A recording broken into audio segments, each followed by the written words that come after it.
السلام علیکم ورحمۃ اللہ وبرکاتہ۔ بسم اللہ الرحمن الرحیم، والصلاة والسلام علی رسولہ الکریم وعلی آلہ وصحبہ اجمعین۔ میرے محترم بھائیوں بہنوں دوستوں بچوں بچیوں، سال بہت سی تلخ یادیں لے کر ہم سے رخصت ہو گیا۔ سال معصوم بچے کی طرح سے ماں کی گود میں آتا ہے تو وہ کتنا پیارا ہوتا ہے۔ سال اللہ تعالیٰ نے ہماری گود میں اسی طرح ڈالا ہے جیسے ماں کی گود میں بچے کو ڈالتا ہے۔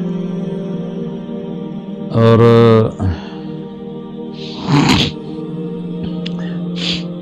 ویسے تو ہماری زندگی میں سے ایک سال کم ہو گیا اور ہم قبر کے ایک سال اور قریب ہو گئے، دنیا سے ایک سال اور دور ہو گئے، موت کے ایک سال قریب ہو گئے، زندگی سے ایک سال دور ہو گئے۔ اللہ کا شکر ہے ہمارے ساتھ کے پلے پڑے قبروں میں چلے گئے، ہماری سانسیں باقی ہیں، اور وقت ایک بہت بڑا قیمتی سرمایہ ہے۔ تو یہ نیا سال اللہ نے ہمیں دیا ہے، ہم اس کی قدر کریں، ہم اس کی قدر کریں، ہم اس کے اندر کچھ نیکیاں بھر لیں۔ اللہ تعالیٰ نے وقت کو بہت قیمتی بنا کر قرآن میں پیش کیا ہے، اوقات کی قسم اٹھائی ہے، والعصر، خاص طور پر عصر کے وقت کی قسم، اور یہ قرآن کی آخری صورت ہے،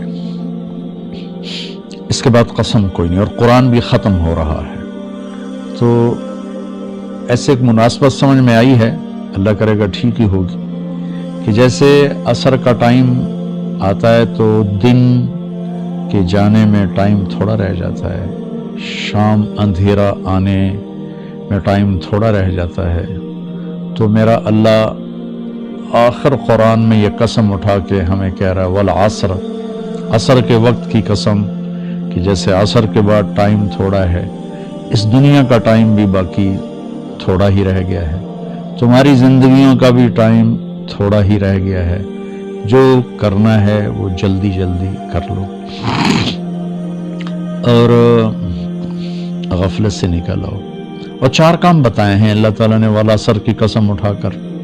ایک، ایمان لے آؤ، الا الذین آمنوا، شکر ہم ایمان والے ہیں، وعملوا الصالحات، دوسرا اچھے کام کرو، نیک کام کرو، کبیرہ گناہوں سے بچو، ہو جائے توبہ کر لو، ہم کوئی مشین نہیں، اوپر نیچے ہونا انسانی فطرت ہے، ہو جائے گناہ توبہ کر لو، وتواصوا بالحق، ایک دوسرے کو حق کی بات کرو، تبلیغ کرو جو تبلیغ کا کام، وتواصوا بالصبر، ایک دوسرے کو صبر کی دعوت دو، اس کے لیے تیار کرو۔ تو اللہ نے ٹائم کو قیمتی کر کے پیش کیا ہے، قسم اٹھائی عصر والشمس والضحاہا، اللہ تعالیٰ نے چڑھتے دن کی قسم اٹھائی، واللیل اذا یغشی، اللہ نے رات کی قسم اٹھائی، والصبح اذا تنفس، اللہ نے صبح کی قسم اٹھائی، والفجر، اللہ تعالیٰ نے فجر کی قسم اٹھائی، ولیال عشر، 10 راتوں کی قسم اٹھائی، حج کے پہلے 10 دن، والشفع والوتر، اللہ نے 9 تاریخ 10 تاریخ کی قسم اٹھائی، پھر جن چیزوں سے ٹائم بنتا ہے ان کی قسم اٹھائی، والشمس والضحاہا والقمر اذا تلاہا، اللہ تعالیٰ نے سورج کی قسم اٹھائی، چاند کی قسم اٹھائی، والنجم اذا ہوا، اللہ نے ستاروں کی قسم اٹھائی، ان کی گردش سے ٹائم بنتا ہے، پھر ٹائم کی جو شکلیں ہیں، والنہار اذا تجلی، اللہ نے دن کی قسم اٹھائی، واللیل، رات کی قسم اٹھائی۔ تو جتنے ٹائم فگر ہیں بڑے، ان سب کی اللہ نے قسم اٹھائی ہے، دن کی، رات کی، عصر کی، چڑھتے دن کی، پھر خاص راتوں کی، صبح کے وقت کی، صبح صادق کے وقت کی، فجر کے وقت کی، پھر حج کی 10 راتوں کی، پھر حج کے 9 تاریخ کی، پھر عید کے دن 10 تاریخ کی۔ ایک قسم اٹھانا چیز میں طاقت پیدا کرنے اور اہمیت پیدا کرنے اور تاکید کے لیے ہوتا ہے۔ تو میرے بھائی بہنوں، اللہ نے وقت کی قسم اٹھا کر ہمیں تاکید کی ہے کہ ٹائم بہت قیمتی چیز ہے، اسے ضائع ہونے سے بچاؤ۔ کم از کم یہ ہے، اگر ہم نیکی نہیں کر سکتے تو کوئی گناہ نہ کریں، اور ہم بشر ہیں، گناہ ہو جائے تو توبہ کریں گے تو انشاءاللہ اللہ اپنے فضل و کرم سے معاف فرما دیں گے۔ تو نئے سال کا استقبال تو ہونا چاہیے شکر کے ساتھ، لیکن مغرب کی آندھیوں نے ہمارے بہت سے چراغ بجھا دیے، اور ہم بھی اس رات کو اس طرح مناتے ہیں جیسے وہ مناتے ہیں جن کے سامنے نہ جنت ہے، نہ جہنم ہے، نہ آخرت ہے۔ وہ تو بیچارے معذور لوگ ہیں، انہیں پتہ ہی کوئی نہیں۔ یعلمون ظاہرا من الحیات الدنیا وہم عن الآخرۃ ہم غافلون۔ انہیں آخرت کا پتہ نہیں، صرف یہی دنیا کو جنت بنانے کے چکر میں ہیں، تو وہ کر رہے ہیں۔ لیکن ان کی نقل میں ہماری نسل بھی راتوں کو اٹھ کر 12 بجے کیا کیا کیا کیا نافرمانیاں کرتے ہیں۔ میں نے چونکہ وہ دور بھی دیکھا ہے، کالج کا دور بھی دیکھا ہے، ان تاریک راہوں پہ کیا کچھ ہوتا ہے وہ بھی دیکھا ہوا ہے۔ تو میں بہت عرصے سے میں 31 رات کو جگتا ہوں، ٹھیک 12 بجے میں ایک دم اللہ کی بارگاہ میں سجدے میں گرتا ہوں، نفل پڑھتا ہوں، اور اس وقت میں کہتا ہوں یا اللہ تیرے محبوب کی امت کے جتنے نوجوان یا جتنے بڑے چھوٹے مرد عورت اس وقت نافرمانی کر رہے ہیں تو انہیں اپنے فضل سے معاف فرما دے یا اللہ، اور مجھے معاف فرما دے کہ میں نے ان کو بتایا نہیں، سمجھایا نہیں۔ اہل خیر، اہل دین، یہ ان کی ذمہ داری تھی کہ ان کو سمجھاتے، لیکن شیطان نے خلیج حائل کر دی، ہم ان سے متنفر ہو گئے، ان سے نفرت کرنے لگے۔ نفرت کرنا تو آسان کام ہے، نشہ پلا کے گرانا تو سب کو آتا ہے، مزہ تو تب ہے کہ گرتے کو تھام لے ساقی۔ ہمارے دینی طبقوں میں جو غفلت میں پڑے ہوئے لوگ، ان سے نفرت پیدا ہو گئی ہے، اور جو کچھ دین سے زیادہ دور لوگ ہیں ان کے دلوں میں دینداروں کی حقارت اور نفرت پیدا ہو گئی۔ یہ دونوں ایک طرف چلے گئے ہیں، دو کناروں پر چلے گئے ہیں۔ بھائی نیا سال ہے، جو لوگ میری بات سن رہے ہیں یقیناً سارے تو نہیں سنیں گے اور سارے پسند بھی نہیں کریں گے، لیکن جنہیں اچھی لگے ان کی خدمت میں گزارش کرتا ہوں کہ آئیے ہم اس نئے سال کو اسی طرح معصوم رکھیں جیسے اللہ نے معصوم ہماری گود میں اسے ڈال دیا ہے۔ ہم اس میں آپس کی نفرت سے بچیں، فرقہ واریت سے بچیں، دھوکے سے، فراڈ سے بچیں، جھوٹ سے بچیں، ظلم و ستم سے بچیں، چوری ڈاکے، زنا، شراب، جوئے سے بچیں، رشوت سے بچیں، سود سے بچیں، کھوٹ سے بچیں، ماں باپ کی نافرمانی سے بچیں، رشتہ داروں کے ساتھ لڑائی جھگڑوں سے بچیں، آپس کی لڑائیاں ختم کریں، کسی سے ناراض ہیں صلح کر لیں، کسی سے نفرت ہے اپنے دل کو دھو لیں، صاف کر لیں، کسی کا بغض ہے صاف کر دیں، کسی نے زیادتی کی ہے معاف کر دیں، ہمارا اللہ بھی ہمیں معاف کرے گا۔ کسی طرح بھی نفرت روا نہیں ہے۔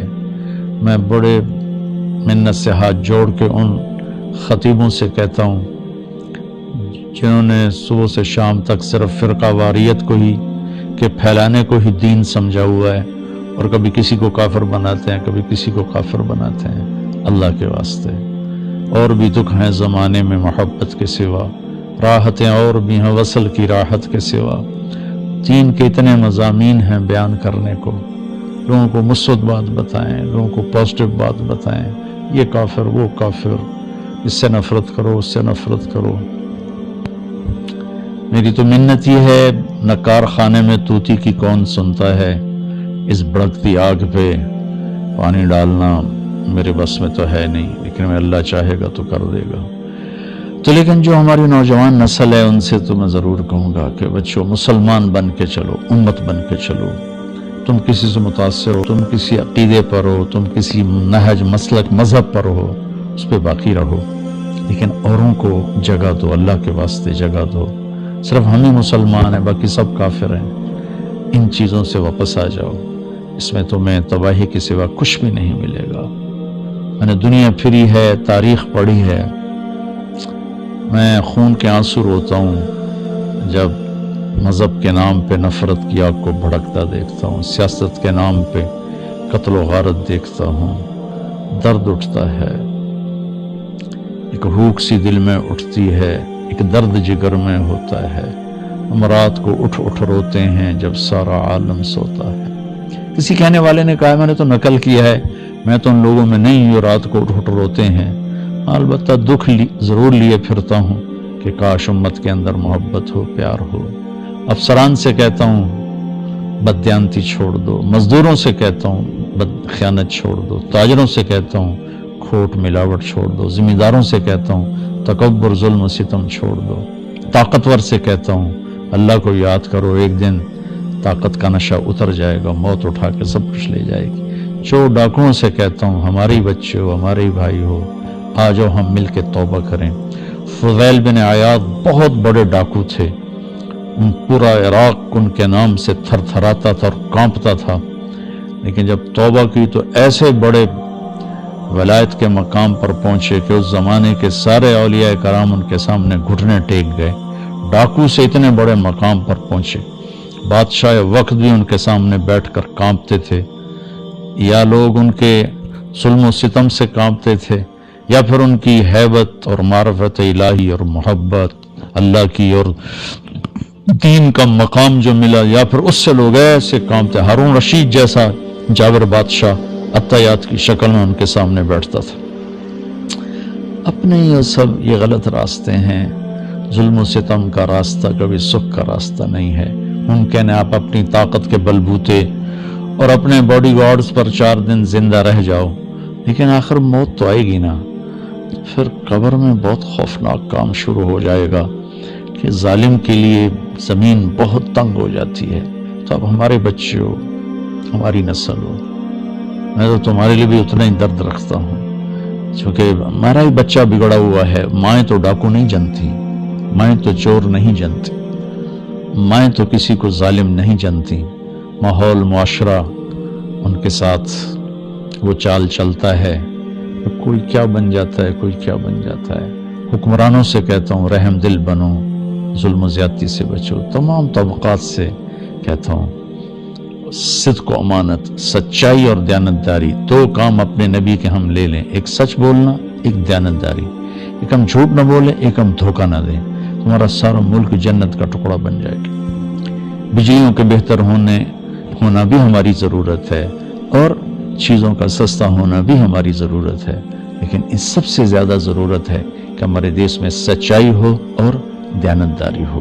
کھوٹ ملاوٹ کرنے والوں سے کہتا ہوں اللہ کے واسطے یہ ظلم و ستم نہ ڈھاؤ، اس کا بہت بڑا وبال دیکھنا پڑے گا۔ اور حکومت سے تعاون کریں، حکومت ہمارے ساتھ تعاون کرے۔ ہم حکمران ناجائز ٹیکس نہ لگائیں جس سے لوگوں کی کمر ٹوٹ جائے۔ تاجروں سے کہتا ہوں ٹیکس بچانے کے لیے چوری نہ کرو، جھوٹ نہ بولو، 2 رجسٹر نہ بناؤ، حکومت کو ٹیکس پورا دو۔ مجھے یقین ہے یہ صدقے کا ثواب لکھا جائے گا، اور میں نہیں سمجھتا ہوں کہ ٹیکس چورانا جائز ہے۔ اگر وہ آپ کو فتویٰ دیتا ہے ٹھیک ہے، میرے سر ماتھے پر اختلاف رائے ہے، لیکن میری رائے میں ٹیکس بچانے کے لیے جھوٹ بولنا یہ اتنا ہی جھوٹ ہے جتنا کسی اور چیز کے لیے جھوٹ بولنا ہے۔ تو چند پیسوں کے لیے جھوٹ نہ بولیں، اپنی حکومت کی مدد کریں، ہم ان کو ٹیکس دیں۔ حکمرانوں سے کہتے ہیں ایسا ظالم ٹیکس نہ لگائیں کہ لوگ جھوٹ بولنے پر مجبور ہو جائیں اور ان کی کمر ٹوٹ جائے۔ تو اللہ تعالیٰ ہمارا یہ سال خیر و برکت کا بنا دے، اچھا بنا دے، ایک دوسرے سے پیار محبت کی فضا قائم کریں۔ عبادات میں نماز بالکل نہ چھوڑیں، کہ نماز کا چھوڑنا اگر کہیں بھی گنجائش ہوتی تو حسین عالی مقام کربلا کے مقام پر ان کو حق بنتا تھا کہ وہ ظہر کی نماز چھوڑ دیتے، لیکن انہوں نے زیر خنجر تلواروں کے سائے میں اپنے خون سے وضو کر کے کربلا کی مٹی سے تیمم کر کے سجدوں میں سر رکھ کے جان دے کر یہ پیغام دیا کہ اگر اہل البیت آل الرسول کربلا کی تپتی ریت پر سجدہ کر سکتے ہیں تو تم ٹھنڈی چھاؤں میں کیوں سجدوں سے بے نیاز ہو گئے ہو۔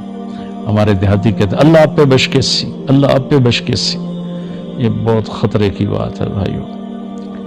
نماز نہیں چھوڑی گئی کربلا میں بھی تو آج کیسے چھوڑی جا سکتی ہے؟ یہ میرا پیغام ہے اللہ تعالیٰ مجھے، آپ کو، سب کو اپنے دین کی، دنیا کی، اس ملک کی حفاظت کے لیے استعمال فرمائے اور ہم سے راضی ہو جائے۔ ایمان و یقین السلام کو علیکم۔ لائک کریں اور ویڈیو کو زیادہ سے زیادہ شیئر کریں۔ جزاک اللہ۔